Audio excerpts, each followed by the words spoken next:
One of the highlights of this year for me was the publication of The Joy of Love by Pope Francis.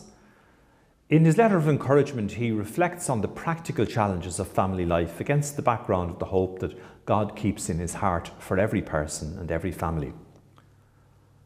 Pope Francis invites us to look at the reality of the family today in all its complexity, with both its lights and its shadows, so that we can, as Christians, respond positively to the challenge of supporting marriage and family life in our own parish communities and in our society.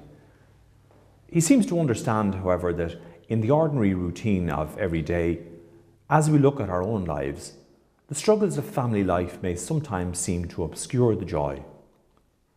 For that reason, it seems, Pope Francis has a whole chapter in which he invites us to look at ourselves and our families, our hopes, our successes, our failures and our disappointments, as God sees them, with the tender love of a father.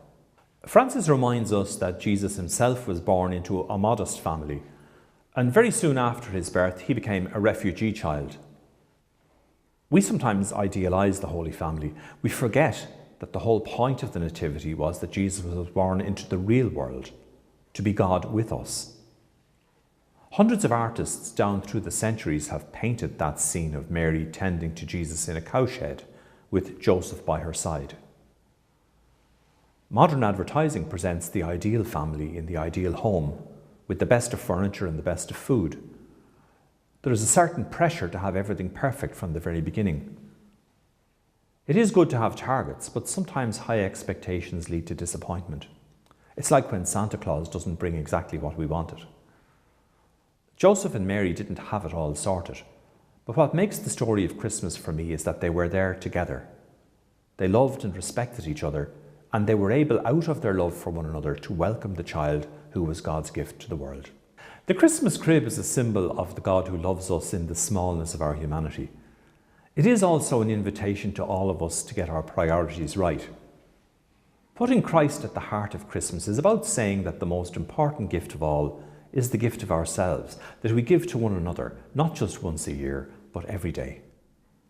As we reflect before the Christmas crib this year, either at home or in the parish church, we might bring into our prayer the needs and concerns of every family in our diocese, and especially those for whom the joy is not so obvious.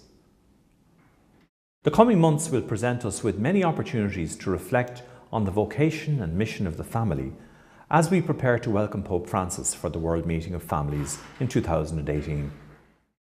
May Jesus, who is Emmanuel, God with us, be with each family this Christmas and through the coming year, just as truly as he is with Mary and Joseph.